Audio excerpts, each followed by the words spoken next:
I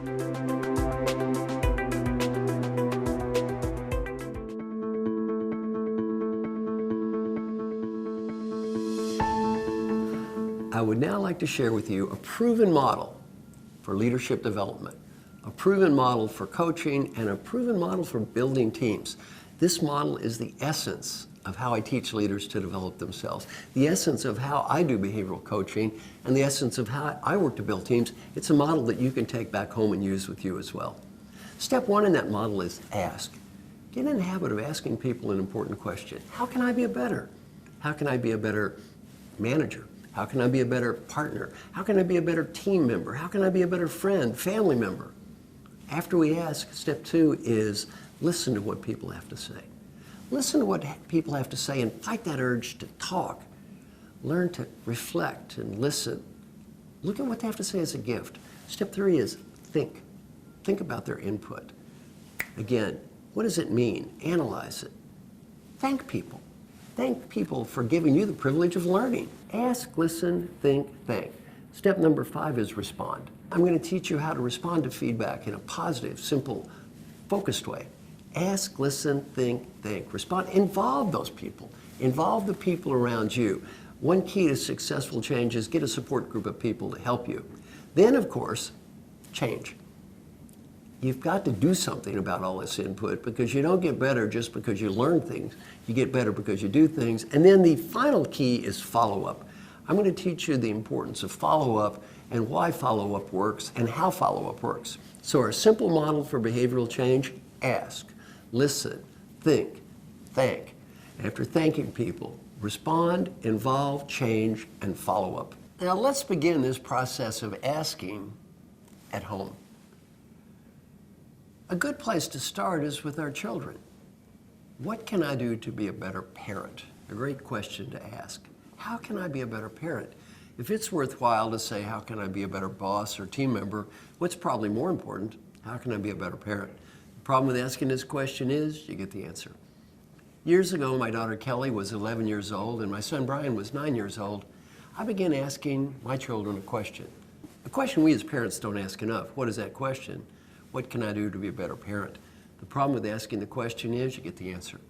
My daughter Kelly was 11. She said, Daddy, you travel a lot. That's not what bothers me. What bothers me is the way you act when you come home. You talk on the telephone, you watch the sports, you don't spend much time with me.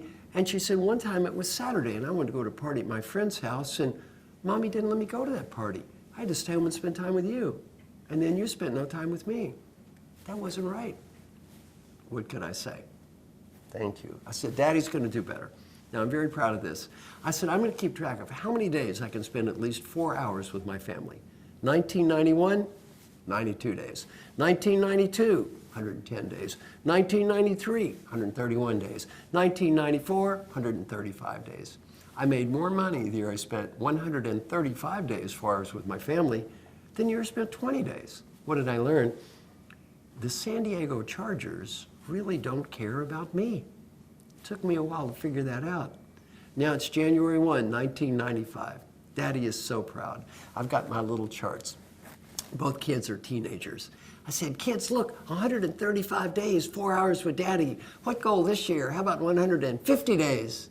They both go, no, Daddy, you have overachieved.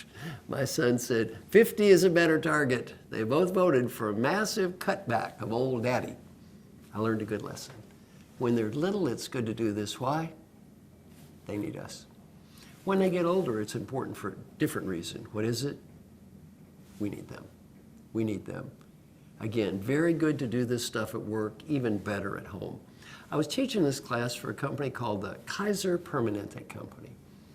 A woman named Trudy Triner is in the class, and she said, you know, there's one thing you've always left out. She said, I've been to your class twice. I've read everything you've ever written. There's one thing you've left out. She said, please ask people to do this with their parents. She said, I went home from your class and I talked to my child who was 17 and I said, what can I do to be a better mother? And it was such a nice conversation. And then she said, my child asked me, how can I be a better child, a better son? My daughter, how can I be a better daughter? Well, she thought that was so nice. She said, I should call my own mother. Then she said, I called my mother and asked my mother, what can I do to be a better daughter? And my mother said, Daddy's dead. I live alone in the country. Every day I take a long walk up the road, go to mailbox. Almost every day there's nothing in the mailbox. Every day that makes me sad and lonely. She said, as your mother, it would mean so much to me if you would just send me a little picture or a card or something, so when I would walk to the mailbox, I would find something in the mailbox. She started sending her mother little pictures and cards every day. What did that cost her? Nothing. What did that mean to her mother? Everything. She sent me an email a while back and said my mother just died. The last thing her mother told her, thank you for doing that. If your parents are alive, this is a very nice thing to do for 3 reasons. Number 1, it's good for them. Even if they say you don't have anything to improve, they'll be proud you cared enough to ask. Number 2, it's good for you. What is the number 1 regret children have when mom and dad die? Why didn't I thank them for the nice things they did to help me? Why was I so judgmental and critical of them all the time? And number 3, if you have little children, it's very good for your little children. Why is it good for your children? You know those old people you're calling up on the telephone? Guess what? You're going to be those old people. You want your kid calling you up on the telephone? Your little child is not going to listen to what you say. Your little child is going to watch what you do. Our values are not what we say. Our values are what we do. Ask yourself a question. Who do I need to ask that question? How can I be a better? Who do you need to ask that question to? Could be your direct reports. Could be your team members. Could be people at work. Could be your kids. Could be your parents. Could be your husband, your wife, your partner. Whoever that is for you, do that. Get in the habit of asking that question, how can I be a better, to the most important people in your life, and learn what they think. Step 2 in our change process, listen. After we ask for input, the first thing we want to do is the last thing we should do. What is that? Ask for input, then express my opinion. If I ask you for input and immediately start expressing my opinion, what does that sound like? Defensiveness, denial, rationalization, making excuses. I've seen feedback at the office from thousands of people evaluating their bosses. How often have I ever seen feedback that sounds like this? We think you're a great leader because we love the quality of your excuses. Or how about, you know, I really thought you were screwing up, but when you made those excuses, turned it around for me. Get in the habit of asking for input. Stop, breathe. Listen to the other person in a non-judgmental way and treat what they're giving you as a gift.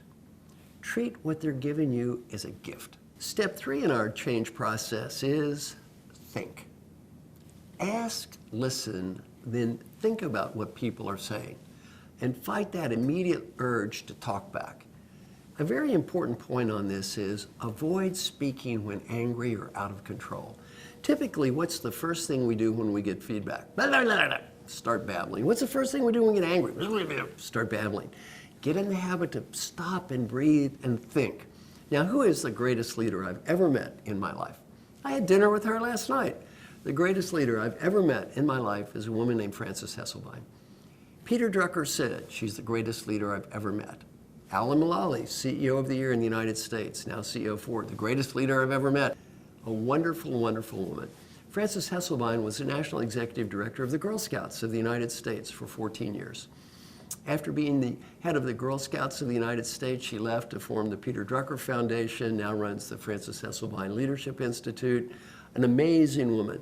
Frances Hesselbein has 20 honorary PhDs, editor of an academic journal. She's just an amazing, amazing woman. She's been doing this for a long time. Well, she does one thing before she talks that almost none of us do, and what is that? Think. Think, think, think. A great quote from Frances Hesselbein. Why should I be entrusted to control anything else if I cannot even control myself? Very important, avoid speaking when angry or out of control. Avoid speaking when angry or out of control. Now, let me give you a personal example.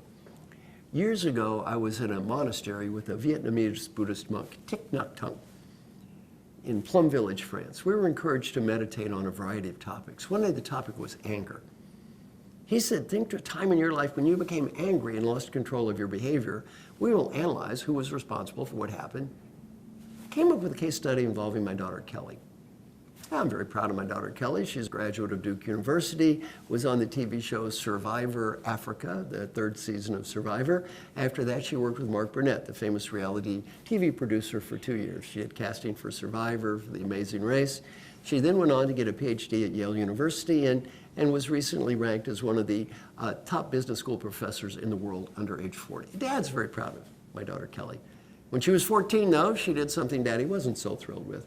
Yes, my daughter at age 14 was a pioneer, ahead even of Britney Spears, in the world of navel rings.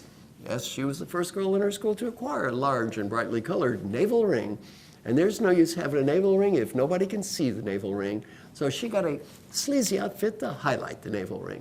Well, Daddy comes home and sees the navel ring and the sleazy outfit. I reacted with something less than wild enthusiasm.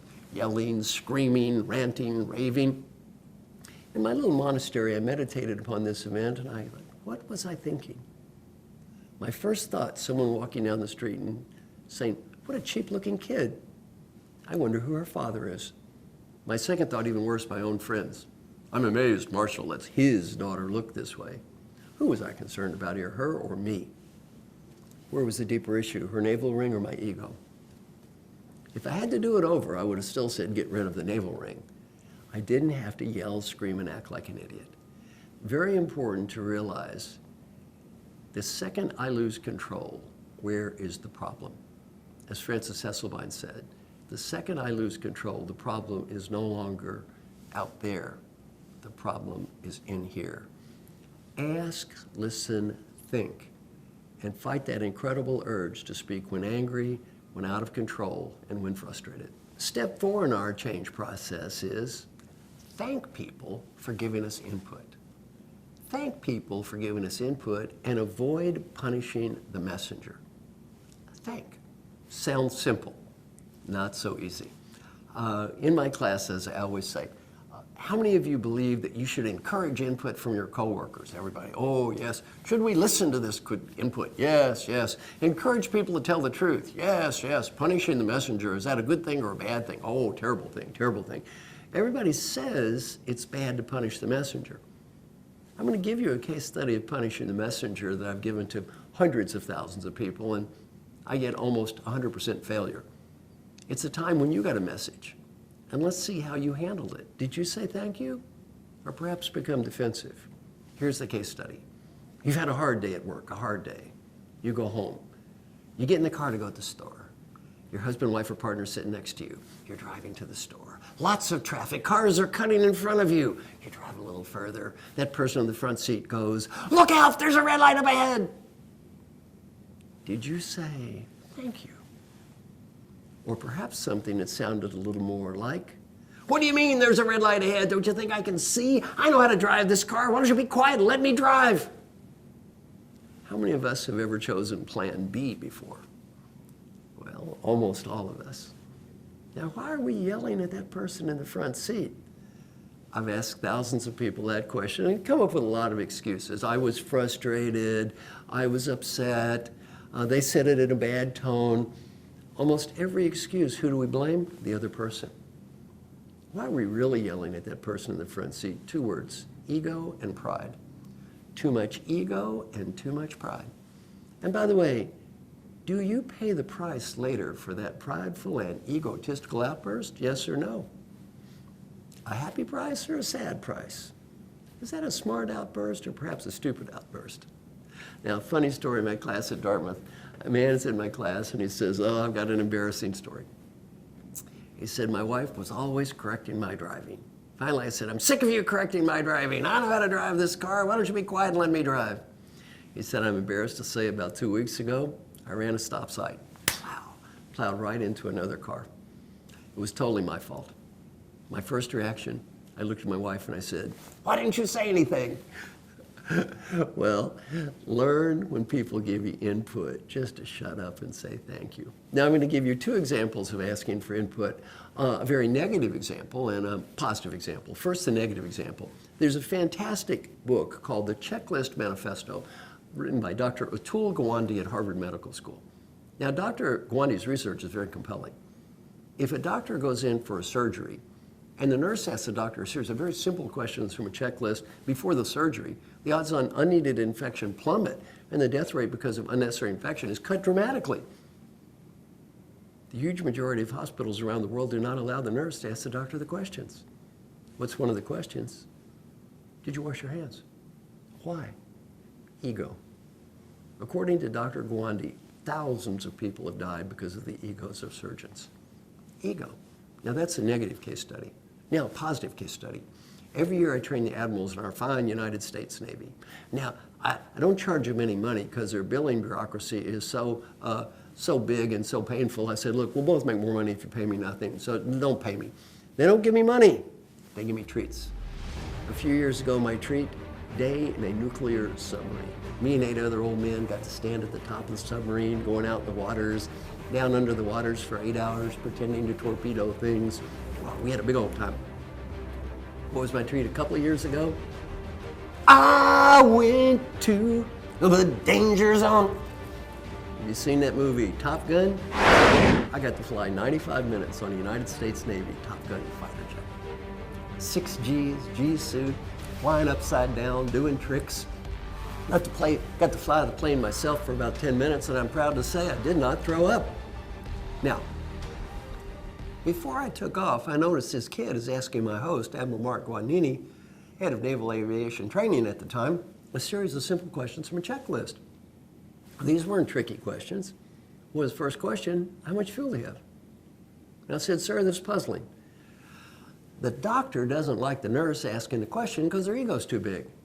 Now, I said, no offense, sir, nobody in the world's got a bigger ego. The United States Navy Top Gun fighter jet pilot who becomes an admiral, you're going to have the biggest ego in the world. Yet you don't care this kid asks you the question. I said, sir, what's the difference? He said, Marshall, there's a huge difference. You see, that operation crashes, you die. That plane crashes, I die. He said, you put a gun to the doctor's head and said, you know, sir, that patient dies of an unneeded infection. I want to blow your brains out. They'd be asking a question twice. Well, ask, listen, think, and thank people. And always remember, don't punish the messenger. Don't punish those people who are trying to help us and tell us the truth. Step 5, respond. Ask, listen, think, thank, respond. Now, how do you respond to feedback once you get it? Well, I don't know a lot about a lot. I know a whole lot about how to respond to 360-degree feedback. I'm a pioneer in this area, developing some of the first customized 360-degree feedback ever done 30, 40 years ago. So how do you respond to 360-degree feedback? Well, positive, simple, focused, and fast. Let's pretend that I just got feedback from my coworkers, confidential 360-degree feedback. That means feedback from typically direct reports, my peers, my managers. Here's exactly how I teach everyone I coach to respond to feedback. If you ever get feedback like this yourself, do what I'm going to teach you. If you coach others to get feedback, teach them this way to do it. I would say something that sounds like this. Miss Coworker, you know, we're going through this feedback process, and the first thing I want to say is thanks to everybody who participated. I don't know who said what. I know a lot of people took the time to help me. I just want to say thank you. I don't have anything to lose, and I've got a lot to gain by getting this feedback. So I want to say thank you to everyone who took your time to give me feedback, took your valuable time to help me. Second, a lot of my feedback is positive. Ethical, dedicated, hardworking, caring about our customer, caring about our company, integrity, values, getting results. These are important things to me. I hope might score high, and they did. I don't know who said what. I know a lot of people said positive things, and I just want to express my gratitude for the positive feedback that I did receive. Then don't say but, say and. There's something I'd like to improve. I'd say there's something I want to improve. In the past, I've come off as stubborn, opinionated, not an open-minded listener. If I've done that to you or the people around you, I'm sorry. Please accept my apologies. There's no excuse. We all make mistakes. We all make mistakes. What should I do when I make a mistake? Apologize.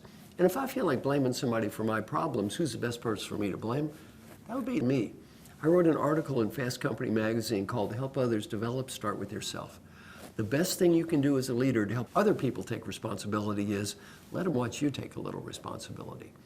Then the next step you're going to like, don't ask for more feedback about the past. Have you ever noticed your direct reports do not like to give you negative feedback? Well, there's a reason. They haven't found it to be a career-enhancing strategy. Don't ask for feedback about the past. Ask for ideas for the future.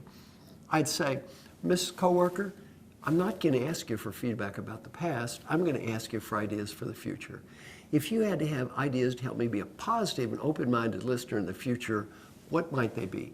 Whatever that person says, sit there, take notes, listen, and say thank you. Don't judge or critique in any way, even in a positive way. You might say, why not positive?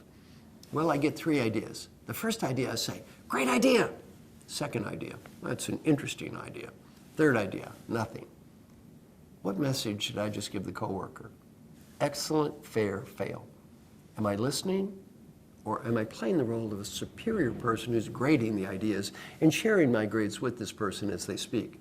We do this to people constantly. Fight the urge to judge and learn to respond and involve those people without judging. Step 6 in our change process, involve. Ask, listen, think, respond, involve. It's very important to involve the people around you if you want to create positive long-term change in behavior. Now, why is involvement so important? One of the reasons these processes tend to work is you have a support group. Now, if you want to achieve positive long-term change in behavior, in any type of behavior, let me give you some simple guidelines. Number 1, you have to write down what is that specific behavior. You need to identify the specific behavior, you need to write down the behavior, and you need to get a support group that's going to help you change the behavior. You need to involve them. Why? If you don't involve the support group in helping you change the behavior, they will tend to look for that previous behavior and drag you back to where you were in the past, not give you the positive reinforcement needed to achieve the future behavior. Involve. The next step in our process is change. That's actually, you have to do the work. You have to engage in behavioral change. If you ask for input, listen, think, respond, involve, and then don't do anything, well, you're doing more harm than good. You've got to do the work. Arnold Schwarzenegger got a great quote. He said, nobody ever got muscles by watching me lift weights.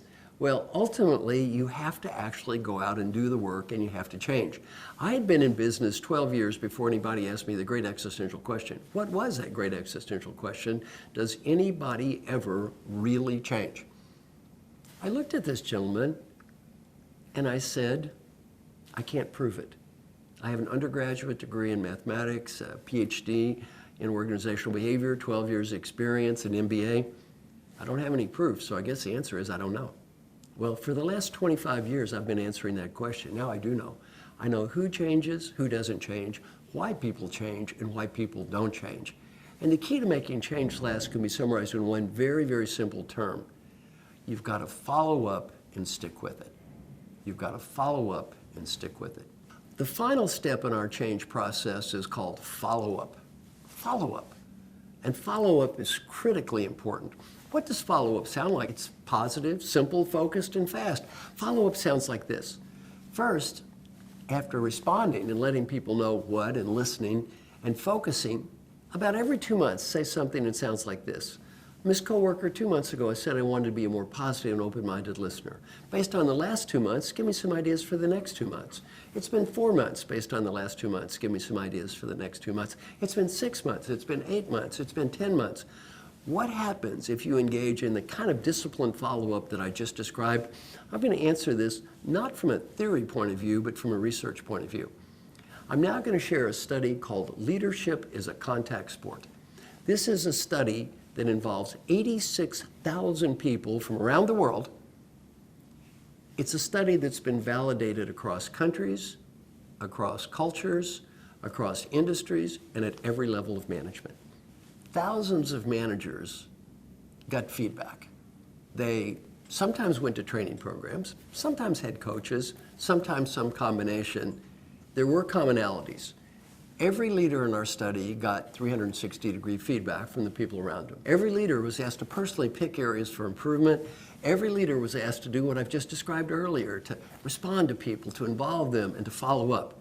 And then we did a follow-up research to indicate, has a person become more effective? Not as judged by himself or herself, as judged by everyone around them. What did we learn in our research? First, table 1. If you look at table 1, the first question is, has this person become a more effective leader? All the way from a -3, less effective, 0 didn't change, +3, more effective, and could be anywhere in between.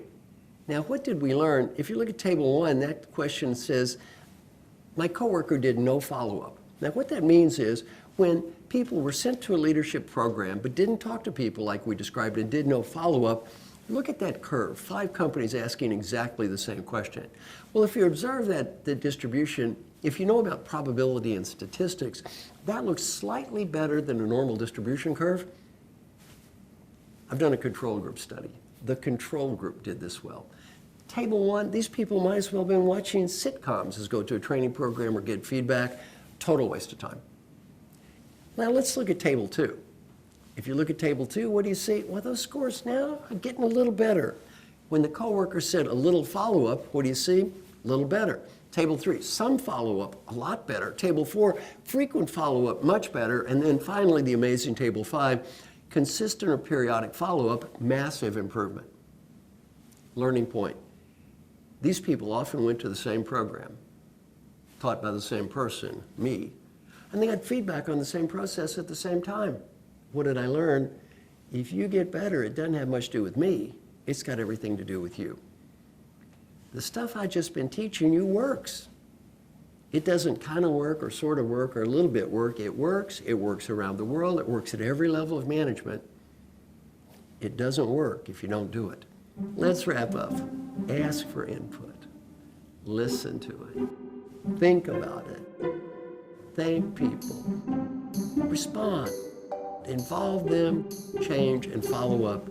And if you follow these simple steps, if you look at the research in our study, Leadership as a Contact Sport, you can become more effective as a leader, you can become more effective as a coworker, and you know what? You can even become more effective as a family member.